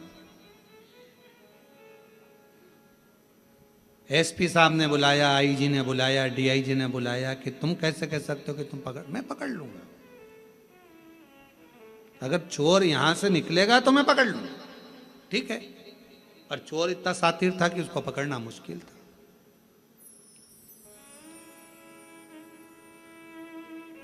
अब वो चोर ने अपने तन को ढक लिया और चोर ने तन को ढक कर बुर्खा पहन लिया, चला। और चोर ने बड़ा सुंदर रूप धरकर, कपड़े बदलकर, स्त्री के कपड़े पहनकर चोर जा रहा था। और चोर जाते जाते जाते जाते आगे निकला। उसको कोई नहीं पहचान पाया, पर पुलिस वाले ने उसको पहचान। जिसने शर्त लगाई थी कि मैं पहचान सकता हूं, मैं बता सकता हूं, उसने पहचाना और पहचाना, पकड़ा, ले गए थाने में। उसको देखा तो वही चोर था। एसपी साहब ने पूछा कि कोई नहीं पहचाना, तुम कैसे पहचाना कि ये पुरुष नहीं स्त्री है, ए स्त्री नहीं पुरुष है, तुम कैसे पहचाने? उस पुलिस वाले ने कहा, साहब ये सुनार की दुकान के सामने से जा रहा था,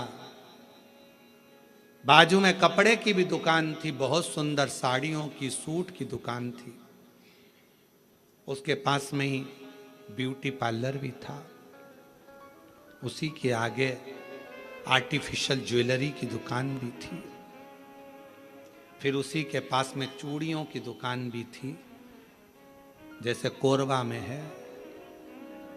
सब दुकानें लाइन से थी और 4 दुकान एक जैसी लाइन से थी, सारी स्त्रियों की थी। ये वहीं से निकल रहा था। अगर ये लेडीज होता तो पलट कर जरूर देखता, पर ये एक भी दुकान पर घूर कर नहीं देखा, पकड़ाई में आ गया कि ये स्त्री नहीं, ये औरत है ही नहीं, ये स्त्री है ही नहीं।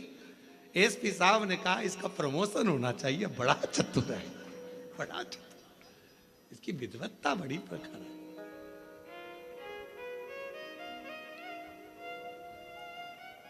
अजामिल ब्राह्मण है, अच्छे कुल का है, अच्छी जगह का है, भगवत भजन करने वाला, स्मरण करने वाला, मंत्र जाप नाम जाप करने वाला, भगवान नाम का कीर्तन करने वाला, भगवत स्मरण करने वाला, मंत्र जाप करने वाला, और वो अजामिल निकल कर जा रहा है और अजामिल का ध्यान चले गया एक वेश्या ने जो भवन बनाया उसकी ओर। बड़ा सुंदर भवन था। अब अजामिल की चित्तवृत्ति में मंदिर जाते जाते अजामिल ने विचार करा कि भवन इतना सुंदर अगर वेश्या ने बनाया है तो वो कितनी सुंदर होगी, उसको एक बार तो देखूंगा। अब रोज मंदिर जाता और रोज 5 मिनट खड़ा होके वेश्या को देखने के लिए ताकता रहता, पर वेश्या भी निकल कर बाहर नहीं आती। 4 दिन 5 दिन निकल गए। अब ये मंदिर लेट जाता, 9 बजे जाने वाला 10 बजे हो गया, 10 से 11 बजे हो गया, 11 से 12 बजे हो गया, 12 से 1 बजे हो गया। मकान ताकता रहता। बस जैसे अजामिल की कथा वैसी अपनी कथा। अपन भी 9 बजे जाते थे, 8 बजे, 7 बजे जाने वाले, 6 बजे मंदिर जाते, 7 बजे जाते। कभी कभी मकान को ताकने के चक्कर में झाड़ू लगाना, पोछा लगाना, मेहमान आ रहे, चाकरी आ रही, ये हो गया वो हो गया, 9 बजे जाऊँ, 9 बजे से 10 बजे। अब मेहमान घर में आ गए, काम इतना सारा पड़ा, 11 बजे मंदिर जाऊंगी, 11 बजे भी टाइम नहीं मिला तो 12 बजे जाऊँ, 12। भगवान भी समझ गए अजामिल का मकान और तेरा मकान बराबर हो गई। देखा निकल कर लिया। और एक दिन अजामिल ने विचार कर लिया कि अब तो कुछ भी हो जाए, इसको देखे बिगर मंदिर नहीं जाऊंगा। भगवान मन में सोचे, इतनी जिद तू मुझे देखने की पकड़ लेता तो वो वेश्या का मकान जैसा 4 बंगला मैं तेरा बना देता, पर तूने मुझसे नैन नहीं मिलाए, दूसरे से मिलाने की चाह रखी है। दूसरे से तू मुझसे नैन नहीं मिलाए। प्यार करो तो ऐसा करो, उससे करो जो मोबाइल का बैलेंस तो डलवा दे।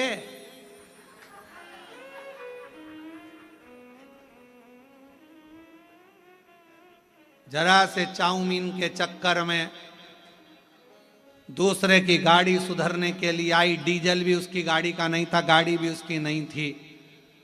और मेरे सनातन धर्म की बेटियां लव जिहाद का शिकार हो जाती है। जरा सा दे, अरे प्यार उससे करो जो बैलेंस तो डलवा दे, मालूम पड़े वो तुम्हें भी बर्बाद कर दे और तुम्हारे खानदान को भी बर्बाद कर दे। ऐसा लड़का नहीं चाहिए। ऐसा लव किस काम का जिसके तुम शिकार हो जाओ।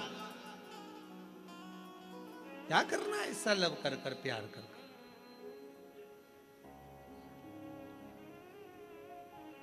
नैन लड़े त्रिपुरारी से मैं उनकी हो गई, नैन लड़े त्रिपुरारी से मैं उनकी हो गई। मेरे मन में नहीं है धीर सखी मैं काशी जाऊंगी, मेरे मन में नहीं है धीर सखी मैं काशी जाऊंगी।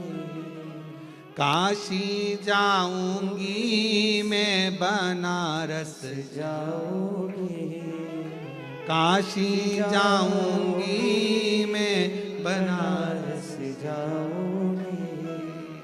मेरे नैनन बरसे नीर सखीरी में काशी जाऊंगी, मेरे मन में नहीं है धीर सखीरी में काशी जाऊंगी। कितने कितने कोरवा के कई लोगों की आंख में आंसू होंगे। इतने साल के बाद योग लगा कोरवा में कथा का, और वो भी कथा हमको ऑनलाइन श्रवण मिल तो रही है ना कोरवा से।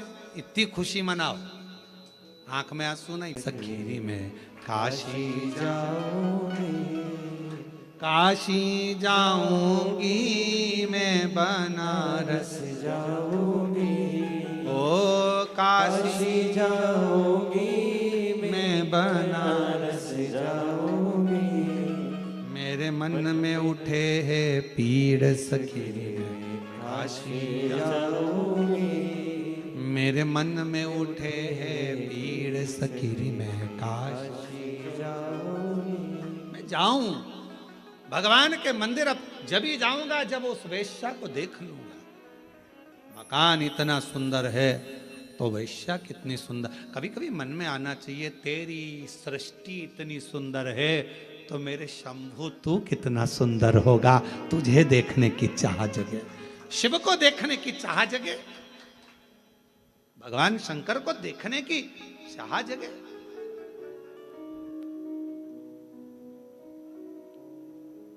कई लोगों के मन में प्रश्न आता है, शर्मा जी, कई लोगों के मन में रहता है, आखिर ये बात क्या है कि इतनी भीड़ कथा में आ जाती है कि ट्रैफिक जाम हो जाता है, रोडें जाम हो जाती हैं।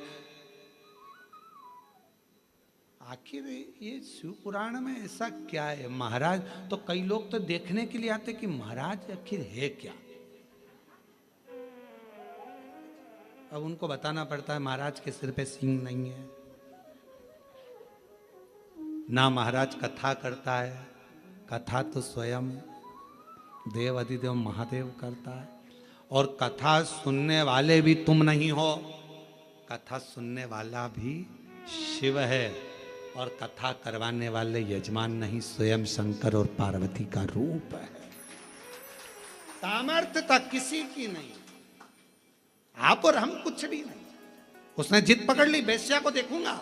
4 दिन हो गए वेश्या नहीं निकली, 5 दिन हो गए, मंदिर छूट गया वेश्या के चक्कर में।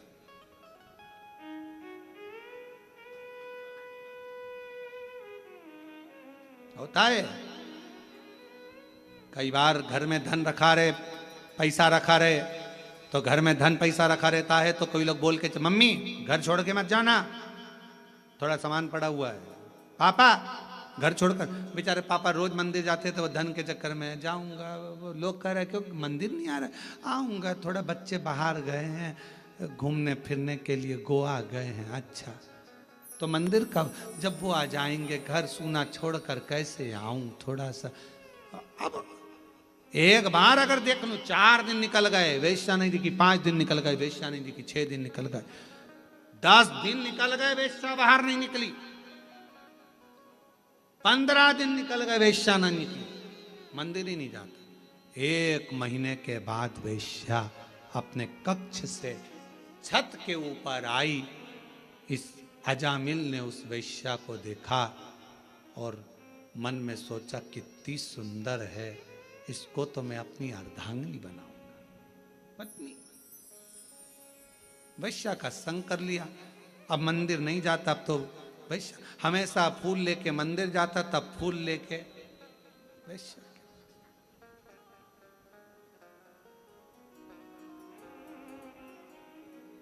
अब उसे कौन समझाए कि पहले मंदिर में फूल चढ़ाता था तो तेरे फूल को वो स्वीकार कर कर तुझे ब्यूटीफुल बना देता था। अब कौन समझाए कि वेश्या के जूड़े में लगा कर फूल तू ब्लेडी फूल हो गया। अब कहां तू ब्यूटीफुल था, कौन समझाए तेरे को। फूल वही है, बस एक लाइन बदल गई, इधर जाना था पहुंच गया उधर, गलत मार्ग की ओर चला गया। वैश्या के साथ रहने लगा, दिन रात 24 घंटे रहता। वैश्या का हृदय उस पर आया, उसका हृदय उस पर आया और शादी कर ली। अच्छा शादी हो भी गई, बच्चे भी हो गए, पर एक दिन देवताओं की मीटिंग हुई तो भगवान शंकर जी ने कहा भगवान विष्णु से, तुम्हारा भक्त देखो कहाँ चले गया। तो क्या अब चले तो गया, अब क्या करें। शंकर भगवान कहने लगे, अपनी औलाद अगर गलत मार्ग में पड़ जाती है तो माता पिता उसका संग नहीं छोड़ देते, उसको वापस मार्ग पर लाने के लिए माता पिता कुछ ना कुछ जरूर करते। तो हम क्या करें। शंकर भगवान ने कहा, इसके घर में 4थे नंबर का लड़का होगा, गर्भ में बच्चा है, चलो अपन उसके दरवाजे पर चलते हैं। भगवान संत का रूप रखकर अजामिल के दरवाजे पर आ गए, दरवाजा बजाया, ब्राह्मण देवता दरवाजा खोलो। अजामिल ने दरवाजा खोला, कहा मैं ब्राह्मण तो हूँ पर मैंने वेश्या से शादी करी है, इसलिए लोग मेरे घर में नहीं आते। ब्राह्मण संत मेरे यहाँ नहीं आते, तुम क्या चाहते हो? हमें भोजन करना है, भूख लगी है। तुम्हारे गांव में कोई ब्राह्मण का घर नहीं है, भोजन तुम्हारे यहीं करेंगे। मेरी पत्नी वैश्या है, कोई बात नहीं, तेरे से शादी कर कर वो भी ब्राह्मणी हो गई, तू तो भोजन बनवा, मुझे भोजन करना है।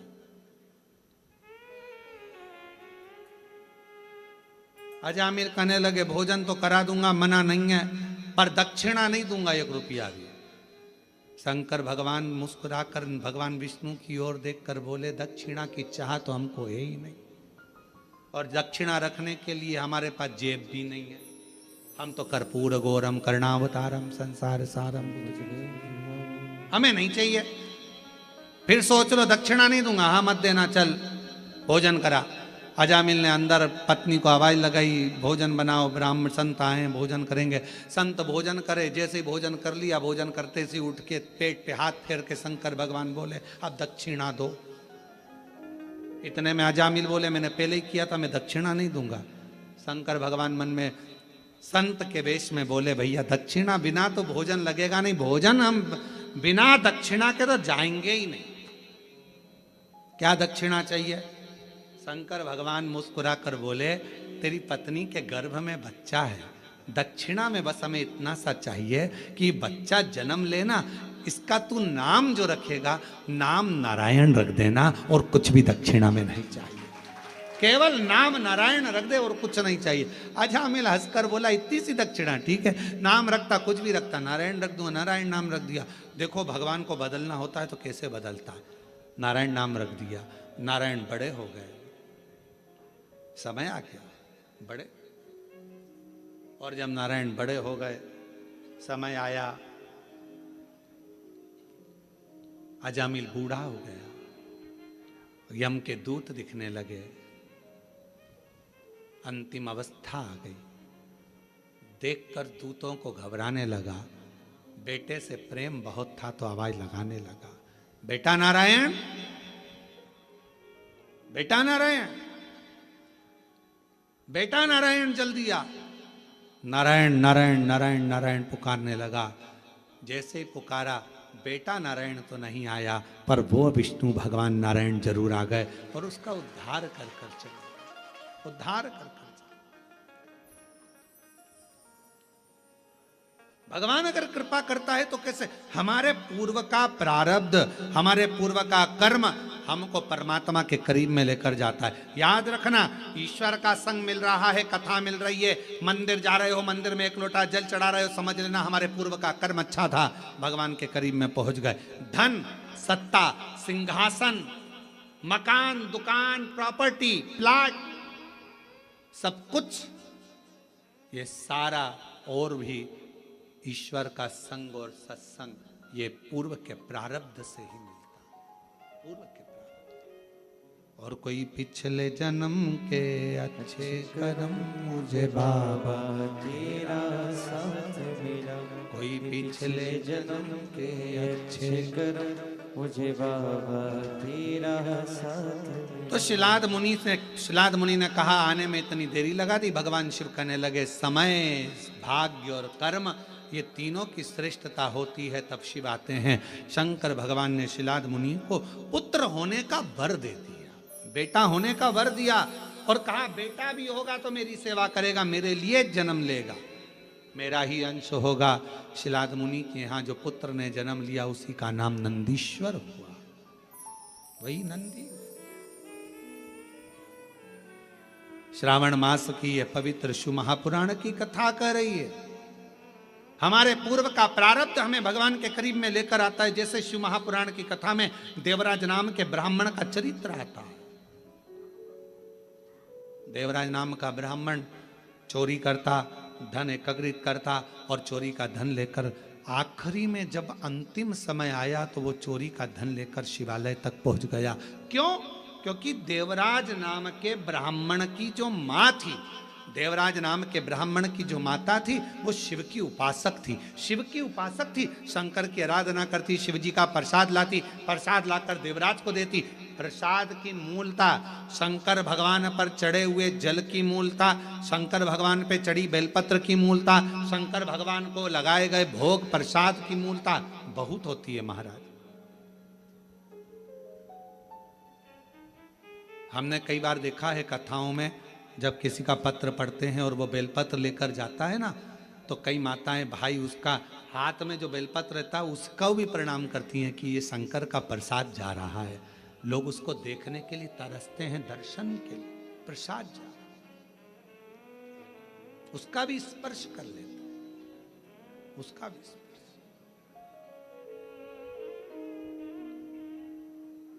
देवराज नाम का ब्राह्मण, उस देवराज नाम के ब्राह्मण का कोई पूर्व का प्रारब्ध जो उसकी माता, और आपसे भी निवेदन है, जैसे देवराज की माता रोज मंदिर जाती है, थोड़ा सा जल लाती है, छींटती है आंगन में, अपने भवन में थोड़ा सा जल लाकर सब बच्चों को देती है, नहीं पीते तो उनकी पानी, हम तो कहेंगे आपके बच्चे स्कूल जाते हैं, थोड़ा सा पानी आप अगर शिव जी पे चढ़ा हुआ जल लाती हो ना, तो उसमें से 2 बूंद जल उसकी बोतल में भी डाल दिया करो, ऐसे नहीं पिएंगे तो ऐसे तो पिएंगे। अपने बच्चों को सतमार्गी बनाना है, हमें थोड़ा विवेक श्रेष्ठ करना है।